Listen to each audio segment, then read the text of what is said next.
So when the kids come in, my door is always open at the beginning of class. And as you can see, I have all kinds of fun little, just different funny math things because as I said, my main classes are math. So I just am trying to be funny and have fun with math and let them enjoy math. I just saw this, I thought this was the cutest decal at the dollar store. And so I got it, and it just happens to fit right there with my American flag. Of course, I have a scripture verse because, like I said, I'm at a Catholic school.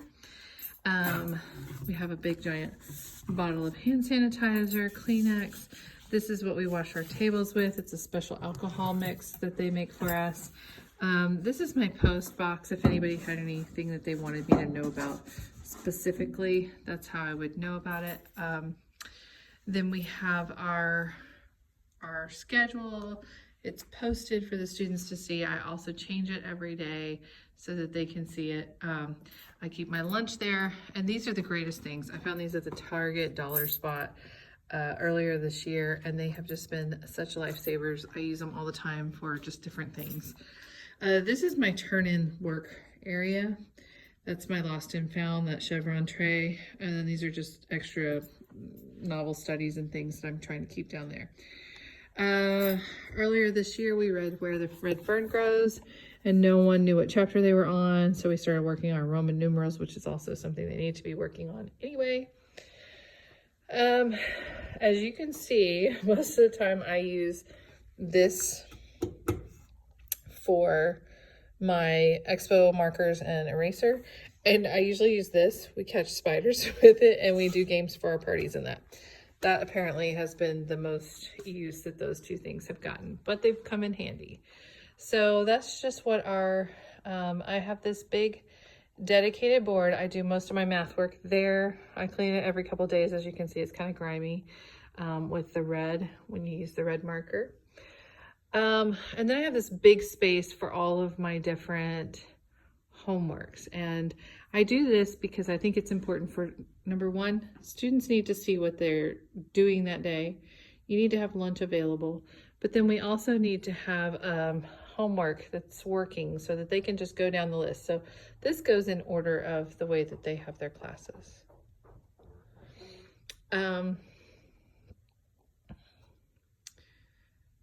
Let's see, what else do you need to know? Prime numbers, that's what we're working on in 6th grade math. Here is my desk. Oh my goodness, I can't believe I'm even showing you this. I've got another calendar with another schedule up there. I try to keep it as clean as possible. Right now I'm working on some things, so that's why I have all those binders out.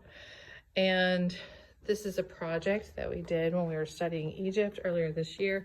I asked the students if they were just gonna throw it away to just donate it to me for next year's examples.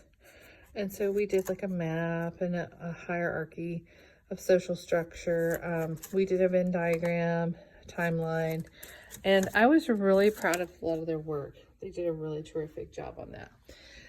I have a religion corner over here that you can see, and then we have reference books and some games there.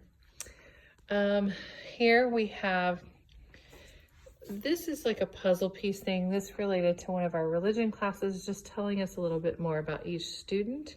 These are the jobs. I won't dwell on them very much because I've got student names up there right now. But basically, I change their jobs every 9 weeks. This is the reading corner. This is just the basic class rules from Mardel's, which, you know, are common sense things like be polite to others. I also have some old yearbooks in here. These are the old yearbooks for the school, and I just keep those on hand so that the students can enjoy them. I love this cute little IKEA owl. The students really like it too.